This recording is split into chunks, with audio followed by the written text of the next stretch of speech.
maka Sultan Mansur Shah pun mangkatlah, berpindah dari negeri yang fana ke negeri yang bako. Qalu inna lillahi wa inna ilaihi raji'un. Maka dikerjakanlah oranglah seperti adat raja-raja yang telah lalu. Maka Raja Husainlah kerajaan, gelar baginda di atas kerajaan Sultan Alauddin Riyad Shah.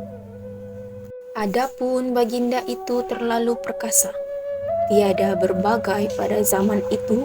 Akan baginda sudah beristri sama raja, beranak 2 orang lelaki, seorang bernama Raja Menawar, seorang lagi bernama Raja Zainal, dan dengan istri baginda bernama Tun Najah.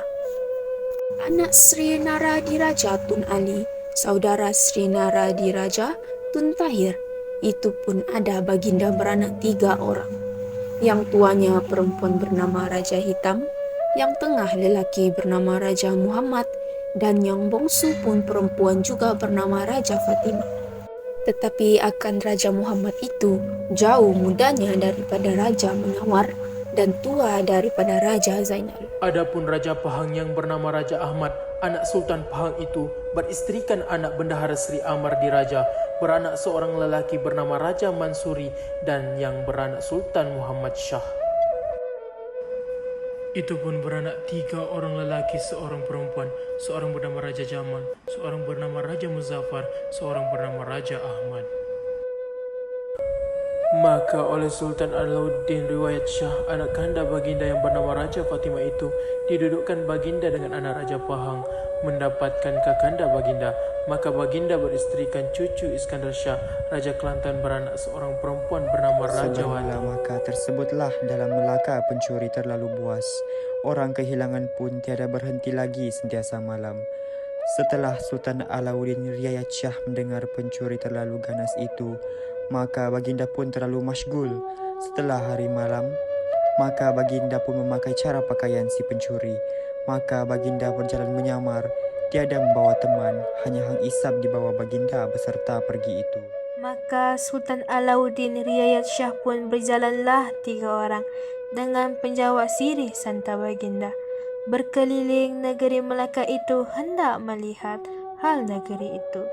Setelah datang pada suatu tempat, maka baginda bertemu dengan pencuri 5, mengusung satu cantu peti 2 orang, dan yang 3 orang lagi mengiringkan dia.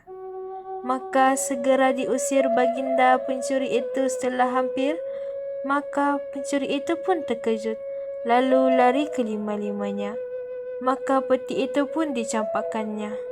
Maka titah Sultan Alauddin pada Hang Ishak, "Tunggu olehmu peti ini."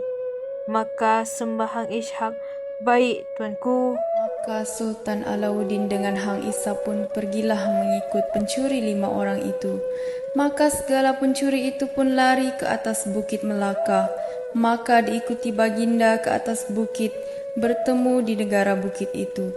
Maka Sultan Alauddin pun bertempik, lalu diparang baginda seorang. Kena pinggangnya putus seperti mentimun. Maka yang 4 orang itu lari ke jembatan, diperturut oleh baginda, datang ke bawah bodi. Maka keempatnya berbalik menghadapi Sultan Alauddin. Maka dibunuh baginda pula seorang lagi.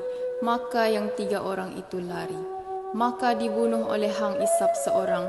Yang 2 lagi itu terjun ke air, lalu berenang ke seberang. Setelah itu, maka Sultan Alauddin pun berjalanlah kembali mendapatkan Hang Ishak. Maka titah baginda kepada Hang Ishak dan Hang Isap, "Bawa peti ini ke rumahmu." Maka sembah Hang Isap, "Baiklah tuanku." Maka Sultan Alauddin pun kembalilah ke istana baginda.